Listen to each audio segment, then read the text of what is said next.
Journey was one of the biggest bands in rock history, fronted by a voice everyone knows, and faithfully was even the theme song for my homecoming dance back in high school.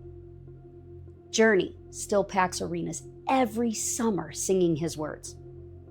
Steve Perry's just not the one on stage anymore. He hasn't sung with Journey in decades, and it's not because he didn't want to.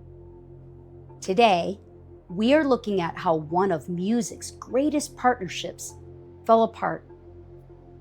Three great songwriters who could finish each other's sentences ended up in courtrooms fighting over money, a name, and a legacy. Journey formed in San Francisco back in 1973 as an instrumental jazz fusion outfit, but it wasn't until Steve Perry joined as lead singer in 1977 that the band found the sound that would define an era. His voice turned infinity into a breakthrough, and by 1978's Evolution, the band had real radio presence for the first time. Then came the run that made them legends, Departure in 1980 and Escape in 1981, which shot to #1 and turned Journey into full-blown arena headliners. Don't Stop Believin' became an anthem still requested at weddings and ball games decades later. Open Arms proved Perry could carry a tender ballad just as easily as a driving rock anthem. Frontiers kept the momentum going in 1983, and the band sold out stadiums across the country while MTV played their videos in heavy rotation. Journey would go on to sell more than 80 million records worldwide. For nearly a decade, Steve Perry wasn't just Journey's singer, he was the reason casual fans became lifelong ones, and the band and the voice seemed completely inseparable.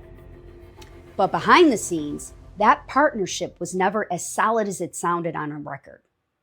From the outside, three guys who wrote hit after hit together looked like they'd be doing this forever. There was no formal agreement spelling out what happened if one of them ever stepped away. And when it finally cracked, nobody had a real plan for what came next. In 1987, a serious hip condition began sidelining Perry, cutting the Raised on Radio tour short, and by the following year, the band was on indefinite hiatus.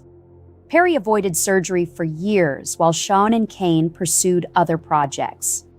A 1996 reunion produced Trial by Fire, but Perry's hip problems returned before the band could tour behind it, and he chose not to go out on the road. Sean and Kane didn't wait for him to recover. In 1998, they brought in a new singer and kept Journey touring without him, and in 2007 replaced that singer again with someone discovered on YouTube. Perry was suddenly on the outside of the band that bore his voice on every record, with no legal agreement spelling out what he was owed or what right he still had to the name he'd helped make famous. And here's what a lot of people don't realize. Steve Perry kept his songwriting royalties on the tracks he co-wrote, so the money from the radio play and streaming never stopped. But he was never legally locked into a partnership that protected his stake in the Journey trademark or the touring business, which Sean and Kane controlled through their own company. When he left in 1998, all Perry could do was ask them not to keep using the name. He reportedly told them, "Do what you need to do, but don't call it Journey." A plea, not a demand. Because he had no legal power to actually stop them, that's the gap that trips up so many partnerships. Being owed credit isn't the same as being owed control. In 2022, Perry filed a lawsuit against Sean and Kane, alleging they'd broken an agreement requiring unanimous consent before using the Journey trademarks on merchandise. He withdrew the suit months later, a sign the dispute was likely settled quietly rather than fought out in open court. None of this had to happen. When people build something valuable together, a band, a business, a family partnership, and never put clear terms in writing, they are setting up a fight for later. It doesn't take rock and roll money to feel this. It's the couple who started a business on a handshake and never signed an operating agreement. It's the siblings who inherited a family company with no succession plan and ended up hiring lawyers instead of talking to each other. Even close relationships built on years of trust, can unravel fast once real money and control are on the line. When the agreement isn't written down, the people who built something together are the ones who end up paying to untangle it.